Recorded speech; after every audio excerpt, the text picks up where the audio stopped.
بسم اللہ الرحمن الرحیم۔ بسم اللہ الرحمن الرحیم۔ السلام علیکم ورحمۃ اللہ وبرکاتہ۔ عزیز طلبہ، آج التبیان فی علوم القرآن کا سبق نمبر 153 ہے، اور اس سبق کے اندر ہم اسلوب قرآن کی خصوصیات کی مثالیں پڑھیں گے۔ عزیز طلبہ، ہم نے گزشتہ سبق میں اسلوب قرآن کی 7 خصوصیات پڑھی تھیں۔ مصنف رحمہ اللہ تعالیٰ نے ان خصوصیات کی چند توضیحی مثالیں ذکر کی ہیں جو اس کی خصوصیات کی وضاحت کرتی ہیں۔ علامہ مصطفیٰ الرافعی رحمہ اللہ تعالیٰ فرماتے ہیں کہ صرفی اور لغوی حرکات فصاحت کے اندر وضع و ترکیب میں حروف کی جگہ جو ہے وہ لے لیتے ہیں۔ آپ اندازہ کریں، قرآن کریم میں جو ہے اس کی جو ہے وہ حروف کی جگہ جو صرفی اور لغوی حرکات ہیں وہ ان کی جگہ پہ آ رہی ہیں، اور ان حرکات کو حروف کی آوازوں کے ساتھ جو ہے وہ نظم موسیقی میں ان حروف کے ہم آہنگ جو ہے وہ آپ پاؤ گے، یعنی جو اس کی حرکات ہیں فصاحت کے اندر وضع و ترکیب میں، اور حروف کی جو آوازیں ہیں نظم موسیقی میں ان حروف کے جو ہے وہ برابر آپ پاؤ گے۔ کبھی کبھار حرکت جو ہے وہ ثقیل ہوتی ہے، مشکل ہوتی ہے، جس کی بنا پر اس میں وہ مٹھاس نہیں رہتی، وہ مزیدار نہیں رہتی، لیکن جب اسی حرکت کو قرآن کریم میں استعمال کیا گیا تو اس کی ایک عجیب شان ہے۔ جیسے کہ کلمہ النذر ہے، اب اس میں یہ نذیر کی جمع ہے النذر، یہاں جو نون اور زال ہے ان دونوں کے اوپر ضمہ ہے، پے در پے، آگے پیچھے ان کے اوپر ضمہ ہے، اس وجہ سے اس کی ادائیگی مشکل ہے۔ اس حرف کے اندر جو ہے وہ ایک کھردرا پن سا آ گیا ہے، اور یہ زبان پر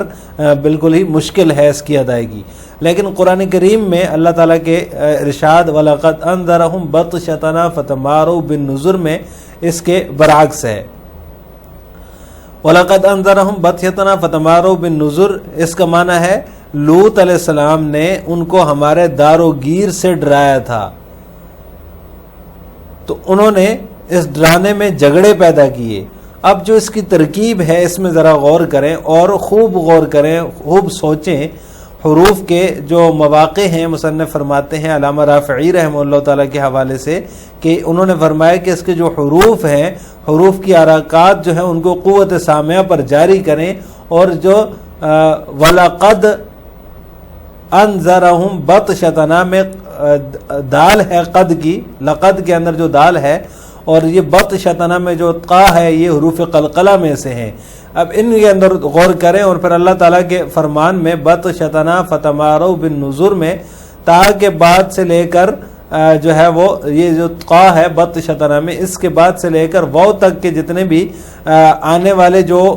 ہے وہ زبرے ہیں، ان سب کے اوپر آپ دیکھیں بطشتنا فتماروا،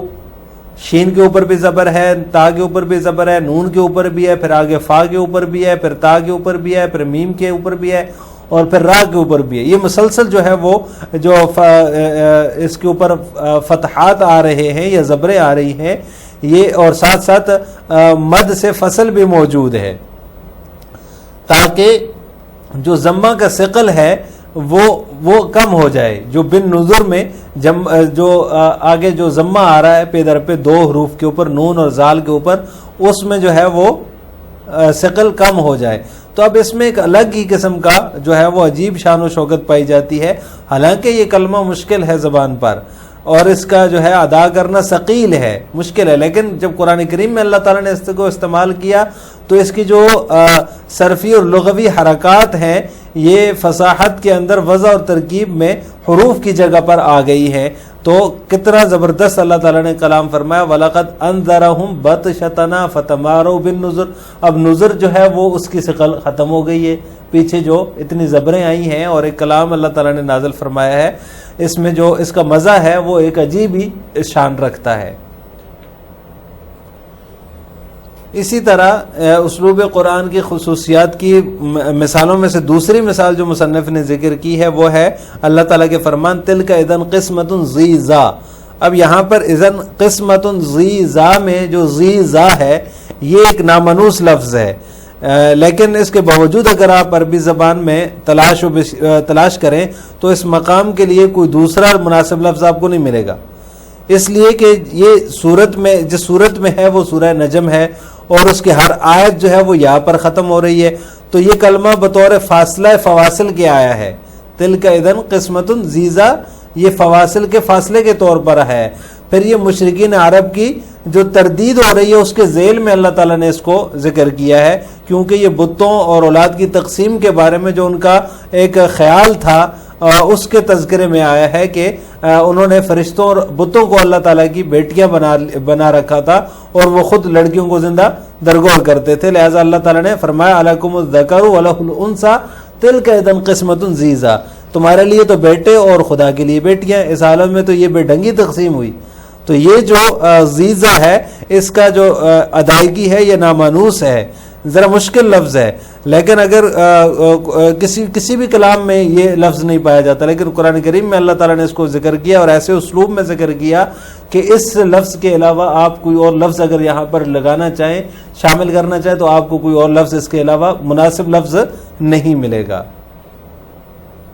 امثلة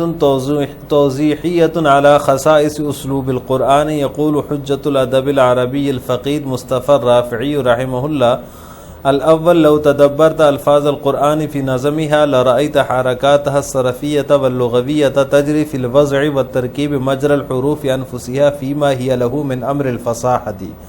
ولن تجدها إلا مؤتلفة مع أصوات الحروف مسابقة لها في النظم الموسيقي، حتى إن الحركة ربما كانت ثقيلة فلا تعذب ولا تصاغ، فإذا هي استعملت في القرآن رأيت لها شأنا عجيبا.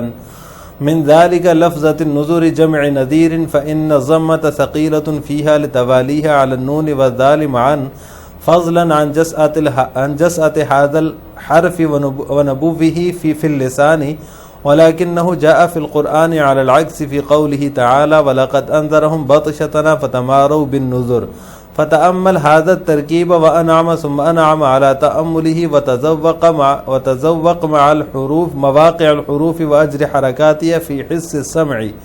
وتأمل موازع القلقلة في دال لقد وفي التاء من بطشتنا، وفي الفتحات المتوالية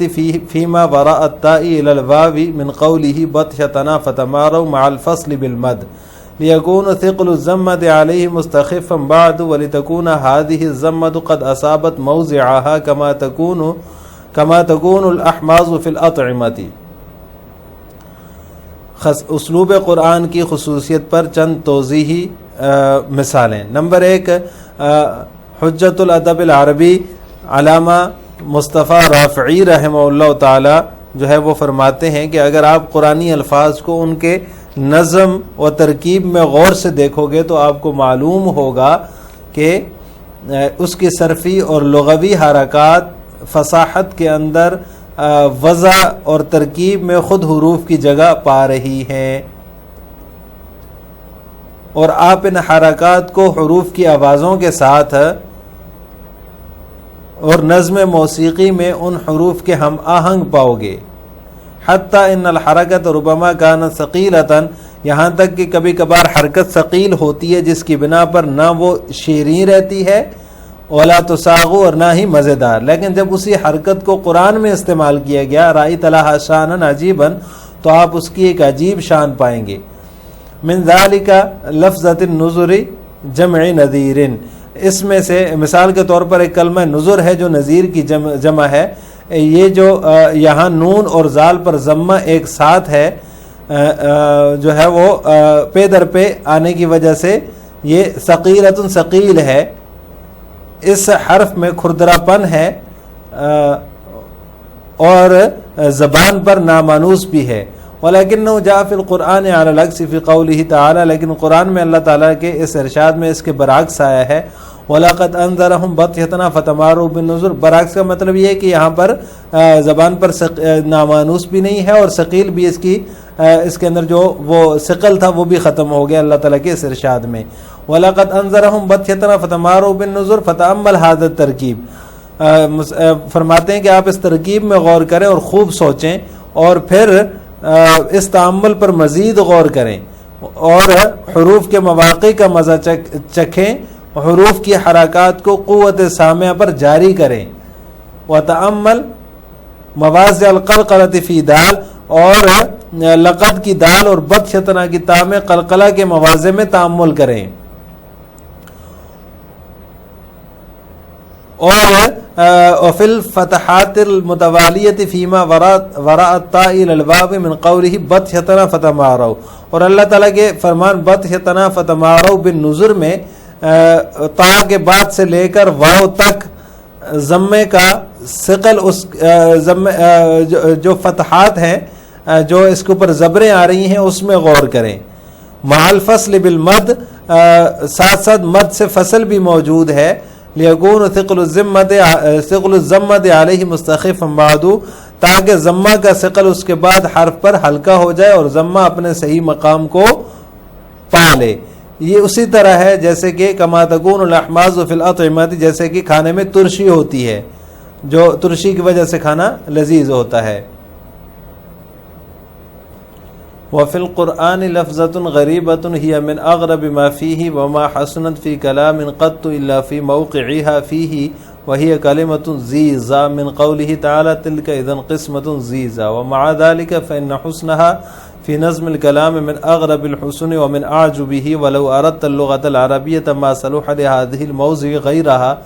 فإن سورة التي هي منها وهي سورة النجم مفصلة كلها على الياء فجاءت الكلمة فاصلة من الفواصل،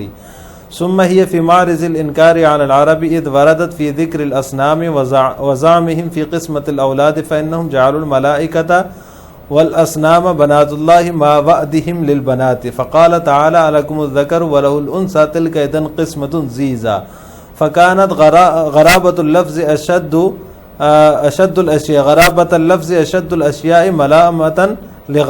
لغرابة هذه القسمة التي أنكرها، وكانت الجملة كلها كأنها تصور في هيئة النطق بها الإنكار في الأولى والتحكم في الأخرى، وكان هذا التصوير أبلغ ما في البلاغة وخاصة في اللفظة العربية التي تمكنت في موضعها من الفصل۔ قرآن کے اندر مصنف فرما رہے ہیں کہ ایک اچھوتا لفظ ہے جو کہ قرآن میں موجود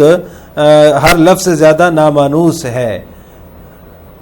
وما حسنت فی کلام قط، اور وہ سوائے قرآن میں واقع ہونے کی کسی اور کلام میں بھلا نہیں لگتا، اچھا نہیں لگتا، اور وہ کلمہ زیزا ہے اللہ تعالیٰ کے فرمان تلک اذن قسمۃ زیزا میں۔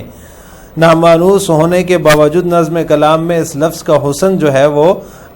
اور اس لفظ کا حسن نایاب اور بے مثال ہے۔ اگر آپ عربی زبان کا تتبع کریں تو اس مقام کے لیے اس کے علاوہ کسی دوسرے مناسب لفظ کو نہیں پائیں گے۔ فإن سورة التي هي منها، تو اس لیے کہ یہ جس صورت میں ہے وہ سورہ نجم ہے، اس کی ہر آیت جو ہے وہ یا پر ختم ہو رہی ہے، تو یہ کلمہ بطور فاصلہ فواصل کے ہے۔ ثم هي في معرض الانکار على العرب، پھر یہ مشرکین عرب کی تردید کے ذیل میں ہے، کیونکہ یہ بتوں اور اولاد کی تقسیم کے بارے میں ان کا جو مزعومہ خیال ہے اس کے تذکرے میں وارد ہوا ہے کہ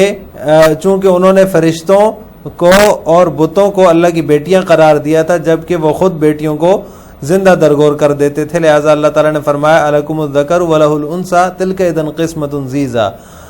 کہ تمہارے لیے تو بیٹے ہوں اور خدا کے لیے بیٹیاں، اس حالت میں تو یہ بے ڈنگی تقسیم ہوئی۔ فکانت غرابت اللفظ اشد الاشیاء ملامتا لغرابت هذه القسمہ، چنانچہ اس لفظ کی اجنبیت اس انوکھی تقسیم کے بہت زیادہ موافق ہے، ملامتا موافق ہے کہ جس کو اللہ نے ناپسند فرمایا، التی انکرہ، جس کو اللہ نے ناپسند فرمایا، اور گویا کہ پورے کا پورا جملہ اس پر نطق کی صورت میں عمدہ تصویر کشی کر رہا ہے کہ پہلی آیت میں تردید و انکار ہے اور دوسری آیت میں ان کے باطل خیال کا مذاق اڑایا گیا ہے۔ وَكَانَ هَذَا التَّصْوِيرُ أَبْلَغُ مَا فِي الْبَلَاغَةِ، اور یہ تصویر کشی بلاغت کی بہترین شکل ہے، خاص طور پر اس نامانوس لفظ کی صورت میں کہ اس نے آیت کے آخری مقام میں جگہ پکڑی ہے۔ لہٰذا آج کے سبق کا خلاصہ یہ ہوا کہ ہم نے اسلوب قرآن کی خصوصیات کی 2 مثالوں کی تفصیل پڑھی ہے۔ آخر میں آپ سے 2 سوال ہیں۔ نمبر 1، اسلوب قرآن اسلوب قرآن کی خصوصیات کی پہلی مثال کیا ہے؟ نمبر 2، تلک اذن قسمت ضیزہ کون سی صورت میں واقع ہے؟ ان دونوں سوالوں کا جواب آپ نے کمنٹ باکس میں دینا ہے۔ السلام علیکم ورحمۃ اللہ وبرکاتہ۔